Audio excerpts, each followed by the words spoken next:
Hey guys, today we're going to be talking about living wills and also about your health care afterwards. If you become sick or anything like that, you have to be prepared. Something a lot of people don't like to talk about. We kind of cover this subject every once in a while. We're going to go a little bit deeper into this because we're going to be talking about living wills. It's kind of a directive that tells people what to do if you become sick or incapacitated or you can't speak or take care of yourself. It's what people should do. Now, here's the thing.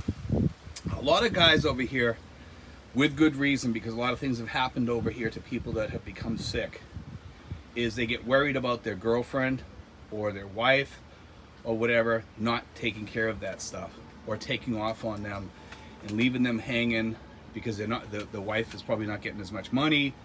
They're not willing to take care of this. Sometimes it happens.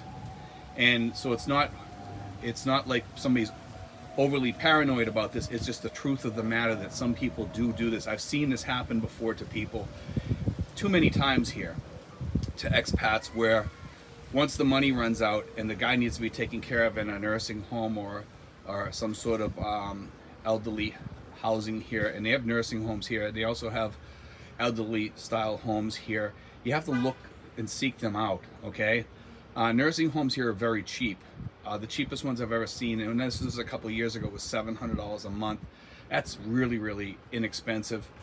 Probably one nurse for like a lot of people. They have doctors come by once a month, and you can pay extra for the doctors to come by more than that. So you have to, when you guys are looking into this stuff, make sure you price these things out. But also, guys, I want to talk about this a lot more in this aspect, okay, that a lot of people don't talk about. Number one, you need to see an attorney about this. As soon as you get here, you should have an attorney take care of you. I've seen a lot of guys and heard of a lot of guys and heard a lot of stories over here about people over here that get sick. They don't have a living will. They don't have, and they can't talk anymore. They have a stroke or something like that. We had a guy with dementia one time down south of here. No living will. And what happens is these people, they kind of, after that, they're kind of screwed because nobody's there is going to take care of them. There's no directive. There's nothing to say. Nobody knows where the money is. Nobody knows how to get into his accounts to help the guy. And if they do, who knows if they're going to try to get in there and try to steal it away, because it happens when people see a lot of money, they steal it. And this happens back home in the United States too. A lot of the kids that take care of their parents back home, sometimes they clean out everything, from their parents or what have you. It happens all the time. I've heard many stories even back home about this. And over here it happens. But over here it's kind of a different take on it, because remember, there's more poverty over here. But when money's involved, people get greedy. But anyway, the first thing you should do is go to an attorney. And you should also probably put that attorney in charge of you in case something happens. I would, unless you've got somebody that you can really, really trust over here, like a younger expat that's willing to take on part of it for some pay or whatever to take care of you, or if you know a Filipino that you truly, truly trust, then you can do that. But I recommend getting an attorney, okay? And if it means you paying that attorney so much to pay your bills each month, giving them the information to your accounts and letting them know, and put it in an envelope or whatever, sealed. Tell them to open that up, and if you change anything on those accounts, you gotta let her know, or him know. I usually recommend getting a woman attorney, just because most of the women attorneys here are really, really good attorneys. They're very caring attorneys, and they make enough that they don't have to, that they won't rip you off or anything over here. It's the attorney that we have is an excellent attorney. She's a wonderful person, and if you need a good attorney, the attorney that I have, you can always write to me about her and get that information. But I want to say this, is that you guys need to have a living will over here, and you can do a living if you guys are members of the if you're part of the VA system.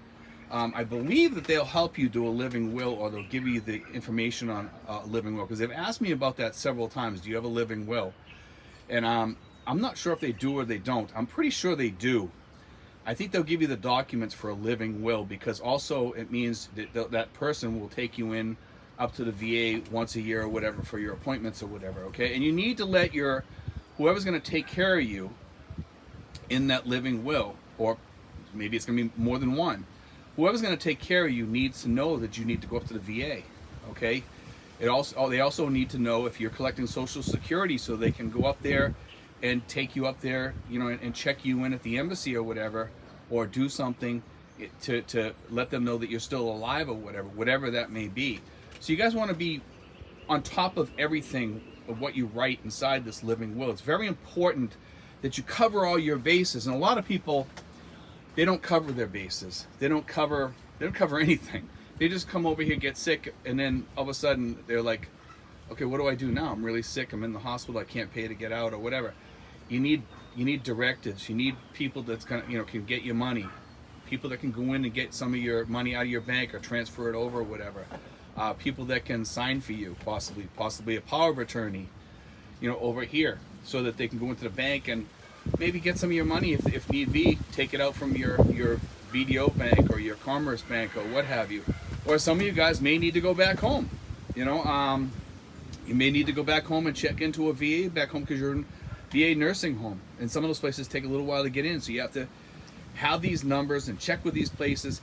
There's a lot of work to becoming an expat. You know, back home, you know, when something happens, we just call up these places and all of a sudden we're almost all ready. You know, but over here it's totally different because you're over here. It adds a new layer of stuff that you have to take care of over here because you're a foreigner. You're a foreigner living in a foreign land. And, you know, fortunately we live in the Philippines, which has a VA, which has good attorneys and reasonable attorneys and cheap housing. And also we can get nurses over here. And these are the types of things that we have to worry about when we become incapacitated, whether it be temporarily or permanently.